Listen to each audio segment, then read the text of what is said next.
Good evening, students. Welcome back. Hope you will be fine and healthy. Let's continue chapter third, Nazim anti rise of Hitler, यानी कि नाजीवाद और Hitler का उदय। नाजिम एक ideology है जिसके बारे में आप लोग जान चुके हैं, that was given by Nazi party और Hitler, the rise of Hitler. In last videos that we are talking about the rise of Hitler, now we have to be talking about the destruction of democracy. यहाँ पर हम लोग जानेंगे कि Hitler ने power में आने के लिए, राइज होने के लिए किस तरह से डिस्ट्रक्शन किया डेमोक्रेसी का।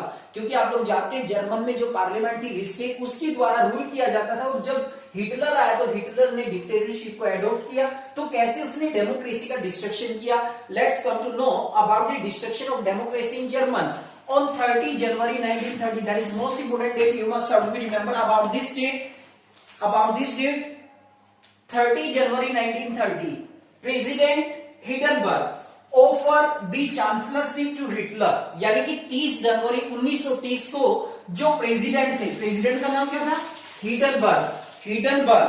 प्रेसिडेंट का नाम था Hindenburg offer the chancellorship to Hitler, यानी कि प्रेसिडेंट हिडनबर्ग ने चांसलरशिप, क्या होता है, कैबिनेट मिनिस्टर की एक अच्छी पोजीशन होती है।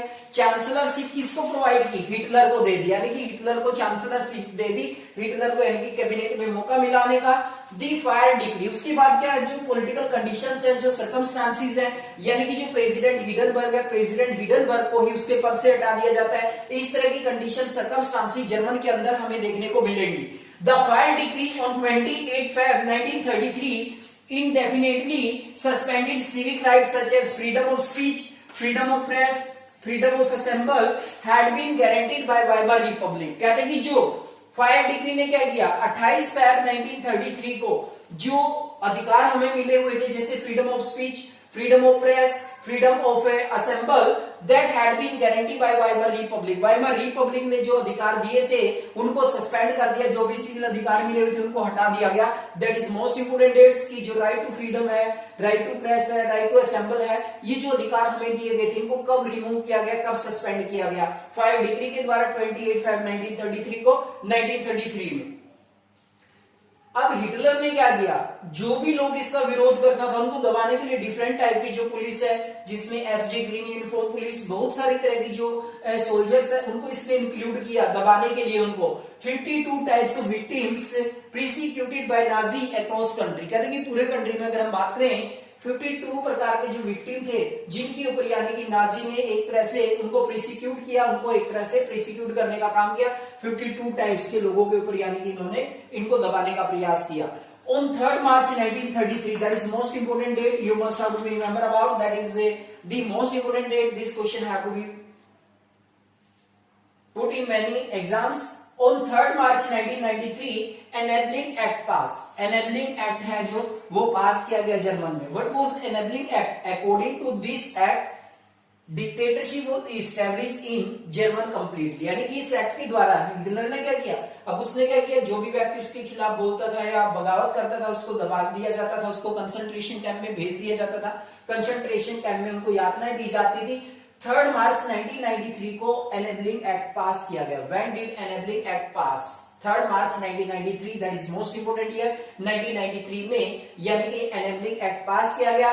According to this act, dictatorship was established in Germany, यानी कि जर्मन के अंदर पूर्ण रूप से डिक्टेटरशिप को लागू कर दिया गया, पूर्ण रूप से तानाशाही को स्थापित कर दिया गया। That is most important description about the all of this, you have to be remember all of these incident that is related to the destruction of democracy। यानी कि आपने जाना यहाँ पर कि जो प्रेसिडेंट हिडनबर्ग है, प्रेसिडेंट हिडनबर्ग से कैसे पावर प्राप्त की हिटलर ने और कैसे उसने वहां पर डिक्टेटरशिप को स्थापित किया। जनरली आप लोग जानेंगे यहाँ पर हिटलर किस तरह से सत्ता में आ रहा है, के बाद एक स्टेप आगे बढ़ रहा है। 1993 में एनेबलिंग एक्ट लाया गया। एनेबलिंग एक्ट के तहत जो ये प्रेसिडेंट के पास पावर होती थी, जो रिस्टेक के पास पावर होती थी, वो छीन ली गई और सारी की सारी पावर हिटलर ने अपने हाथ में ली। That is most important act which was passed in 3rd March 1993। You must have to remember about. The next content is dictatorship in Germany, यानी कि डिक्टेटरशिप आ चुकी थी जर्मनी में। Next content is reconstruction.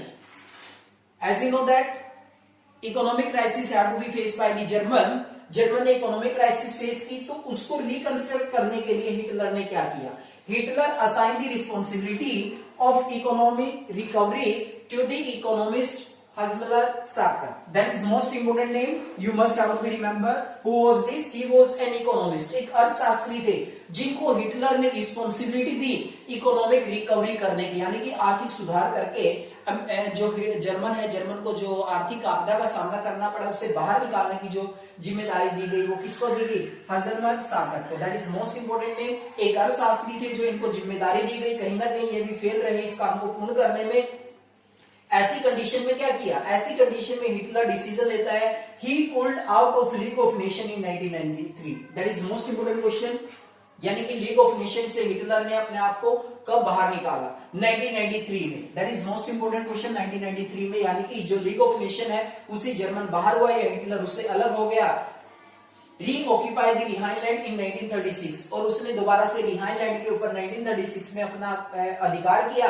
And integrated Austria and German, और German और जो Austria है उसको भी यानी कि इंटीग्रेटेड करने का प्रयास किया गया हिटलर के द्वारा. इंटीग्रेटेड, यहां पर देखिए इसमें 1936 में रिहाइनलैंड के ऊपर जर्मन ने अपना अधिकार किया.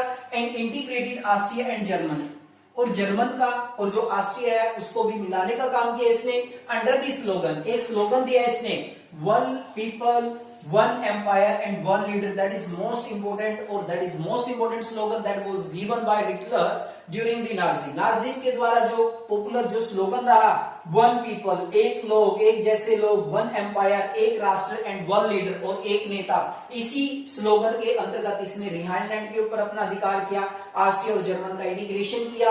Hitler choose wars to recovery. कहते हैं कि अब यहां पर देखिए वॉर को हिटलर ने क्या किया? हिटलर ने कहीं ना कहीं जो रिस्पॉन्सिबिलिटी दी हजलमर साकर को, कहीं ना कहीं वो इसको रिकवरी को नहीं कर पाए, इकोनॉमिक रिकवरी को, तो हिटलर ने युद्ध का रास्ता चुना जर्मन को पावरफुल बनाने के लिए, जर्मन की इकोनॉमिक रिकवरी करने के लिए. अब देखिए यहां पर क्या होता है, मोस्ट इंपोर्टेंट ईयर 1939. इन सितंबर 1939 जर्मन इन्वेडेड पोलैंड, यानी कि जर्मन ने पोलैंड के ऊपर हमला किया. कब किया? सितंबर 1939 में. सितंबर 1939 में जर्मन ने पोलैंड के ऊपर हमला किया, आक्रमण किया. This started a war with France and England. ऐसा करने के बाद जर्मन का युद्ध फ्रांस के साथ और इंग्लैंड के साथ भी स्टार्ट हो गया. यानी कि जर्मन और हमला किसके ऊपर किया? पोलैंड के साथ किया. लेकिन जर्मन को फ्रांस और इंग्लैंड का भी सामना करना पड़ा. इन सितंबर 1940 एक ट्री पार्टी पैक्ट, यानी कि त्रिपक्षीय समझौता हुआ. ट्री पार्टी का मतलब यहाँ पर त्रिपक्षीय समझौता हुआ. किन किन कंट्री के बीच में? German, Japan and Italy. और हिटलर को एक तरह से इंटरनेशनल लीडर घोषित कर दिया गया, एक इंटरनेशनल पावर घोषित कर दिया गया जब ये ट्री पार्टी पैक्ट साइन हुआ सितंबर 1940 में. By the end of 1940 Hitler become powerful dictatorship.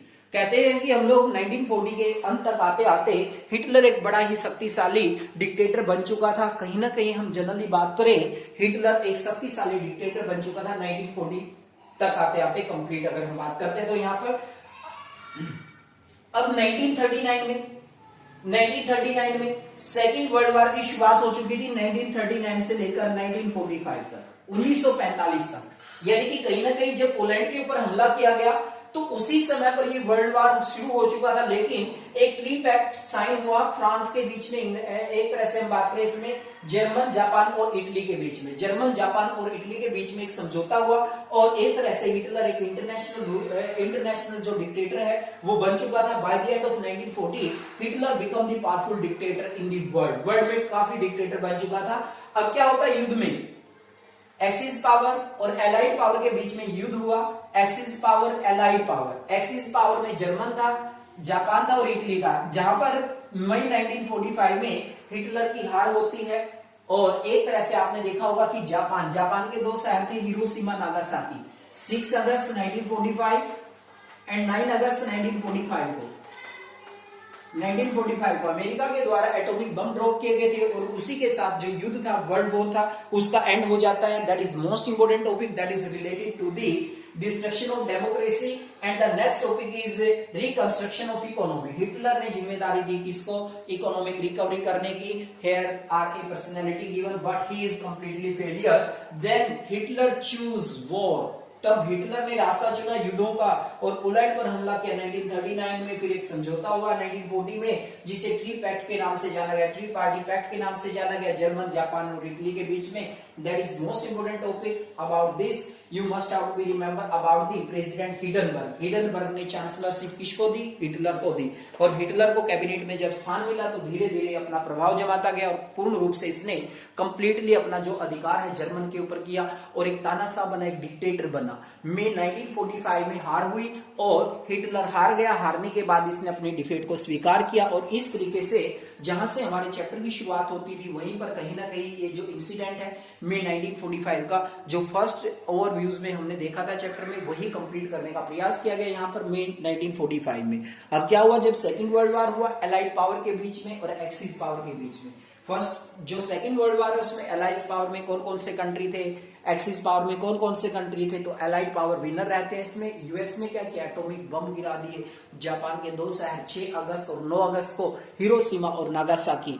The bomb name is Little Boy और फैट मैन, लिटिल बॉय और फैट मैन के नाम से, but that was not included. But you have to be remember about the axis power and the allied power. Axis power कौन सी थी, allied power कौन सी थी? After 1945 the cold war era started. Cold war era की शुरुआत हो जाती है, स्टार्ट हो जाती है। That is about the complete history related to Hitler, how to rise in power, how to destruction of democracy and how to reconstruct the economy। Economy को reconstruct करने का जो काम दिया गया किसको दिया गया था?